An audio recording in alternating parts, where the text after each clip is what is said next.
Bem, pessoal, vamos de BTC no fim de tarde dessa sexta-feira, 15 de setembro. Agora na Espanha, 21 horas e 16 minutos. No Brasil, 16 e 16 da tarde. Gente, eu estou no 6 horas, no gráfico de 6 horas, ancorado pela banda de VWAP mensal. Aqui no 6 horas, como a gente está na sexta-feira e no final de semana não costuma ter tanto volume e volatilidade, isso aqui está parecendo que foi uma onda 1 que levou a BTC para a máxima no dia 12 de setembro em 26.567, uma onda 2, uma onda 3. A gente parece que está desenhando uma onda 4 triangularizada. Esse bico aqui dessa figura triangular que a gente provavelmente vai desenhar durante o final de semana, onde não costuma acontecer muita coisa, vai completar aqui o bico dessa figura com os candles de 6 horas aqui durante o final de semana. E na esteira da segunda-feira, isso aqui tem condições de explodir numa onda 5 e buscar o patamar de 28 mil dólares. Lá no diário, a gente consegue visualizar por que a gente vai bater em 28 mil dólares. Porque é a confluência da base da nuvem aqui no diário, da aresta superior aqui, que é essa LTB, com a MM200. Tudo se encontra aqui no patamar de 28 mil. Por isso que aquela sequência ondulacional de Elliott no 6 horas deve acabar levando a BTC aqui para o patamar de 28 mil. No semanal o gráfico tá bonito. Vocês vejam que esse gráfico semanal aqui ancorado na VWAP decenal, a VWAP de 10 anos, e a banda de VWAP anual, que é essa banda esverdeada aqui, vocês vejam que eu não tinha reparado, mas o fundo que a gente alcançou nessa agulhada dessa semana travou exatamente na VWAP decenal, que estava exatamente no fundo, em 24.901, que foi aquela agulhada que a gente protagonizou no dia 11 de setembro. Bateu 24.901. E no semanal a gente consegue visualizar que o que segurou a BTC foi a VWAP decenal, e a BTC segue dando vigência ao que parece ser uma canaleta virtual de alta aqui no semanal. Então, se a gente startar uma sequência de candles compradores, depois de 1, 2, 3, 4, 5, 6, 7, 8, a gente está no 9º candle vendedor aqui no semanal. Gente, não tem mais para onde cair. A BTC, quando startar uma sequência de candles compradores, só vai parar lá próximo de 36, podendo bater 40 mil dólares. Vai dar aquela travadinha na base da nuvem em 28, vai formar um pullback, mas facilmente vai startar uma sequência grande de Elliott aqui no diário para buscar 40 mil. Na Seara e no intraday, ó, foi bonito, o sinal fechou rapidamente. A gente pegou foi XMR que eu dei, a gente pegou esse toque aqui na primeira hour, voltou para VWAP com lucro no bolso dos assinantes. Na Seara Fática, a Ethereum Merge faz aniversário com o mérito de, com esse novo consenso, Proof of Stake, economizar mais de 99% gasto em energia elétrica, mas há sérios temores de excessiva centralização. Até agora, nada assim de anormal foi constatada na rede e os validadores não tiveram que tomar nenhuma providência assim dramática ou drástica.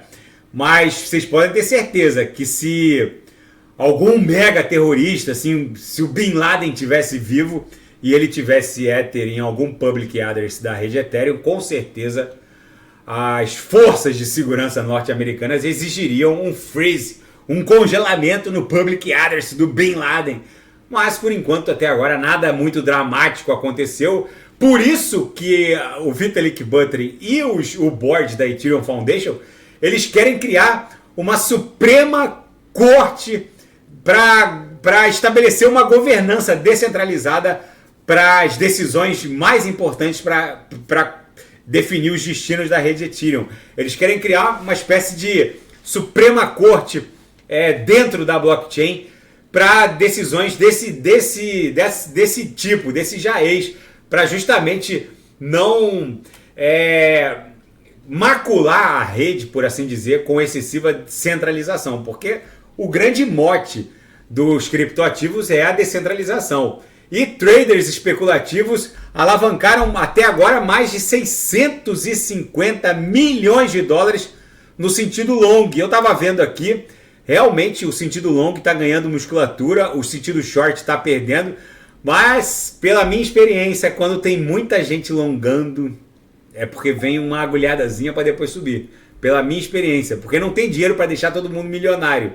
Então, para subir, o book tem que estar leve, tem que dar uma liquidada nesse povo super alavancado, porque o cara bota lá $1.000, alavanca 100 vezes, não tem $100.000 para ficar distribuindo para a galera. Tem que liquidar esses super alavancados para depois a BTC conseguir subir. E na seara geopolítica e finanças internacionais, 4 coisas a serem observadas na próxima semana, em que vai haver a reunião do Fed. Primeira, será que o Fed vai manter a projeção de 4 cortes na taxa básica de juros já em 2024? Alguns analistas apostam que, em razão da corrida presidencial norte-americana, o corte vai começar esse ano ainda. Até 31 de dezembro, a gente vai presenciar um corte na taxa básica de juros pelo Banco Central norte-americano. E quantos membros do board do Fed acham que a taxa atingiu o pico?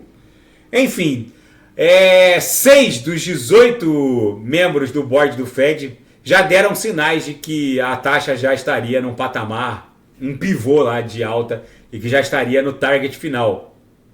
As mudanças das previsões econômicas são incertas. Alguns economistas acham que o Fed não vai alterar muito o horizonte já desenhado pelas falas das reuniões anteriores. A projeção do Fed para uma taxa neutra parece trivial, mas é muito importante saber qual seria a taxa neutra. Qual é a taxa neutra? É o piso, é ali, é o patamar de onde o Fed não vai baixar mais. Essa taxa neutra é a grande pergunta de $1 milhão que todo mundo se faz. Até onde o Fed vai cortar a taxa de juros, quando começar a cortar. E ainda na seara geopolítica, Joe Biden vai receber Zelensky numa reunião na Casa Branca após a cúpula da ONU. E um gigante está se formando no Atlântico Norte. O furacão Lee, que estava se encaminhando para o Caribe, resolveu subir para o norte. Agora, nesse momento, olhando aqui a imagem de satélite, ele é um gigante completamente bizarro. Se tocar o solo, vai ser uma tragédia dramática. O último furacão desse tipo que tocou o continente no Atlântico Norte foi o Sandy, lá em Nova York. Fez um estrago em Long Island que até hoje os nova-iorquinos contam os prejuízos. O fato é que se esse bicho tocar o continente, deve ser lá próximo do Canadá, mas ele virou um gigante com mais de 1.000 quilômetros de diâmetro. Nesse momento ele está passando à direita de Nova Jersey. O olho do furacão nesse momento está ali, próximo de Nova York, mas está distante. Ele deve tocar o solo lá pela Nova Escócia, por aí. Esperamos sinceramente que esse bichano reduza a potência dele, mas não é isso que está acontecendo. Ele, apesar de estar passando pelas águas geladas do Atlântico Norte, ele está ganhando cada vez mais força, justamente porque o verão não terminou ainda. Enfim, gente, a BTC aqui no diário só vai descansar em $28 mil, tá bom, pessoal? Por isso que tem tanto trader abrindo posição long e alavancado, mas quando isso acontece, pode dar aquela agulhadinha básica, é final de semana. Tá bom? Fiquem com Deus. Se nada fugir do script, eu volto amanhã para analisar a própria BTC. E quem quiser sugerir alguma análise, é só colocar nas mensagens abaixo. Até amanhã, grande abraço, fiquem com Deus.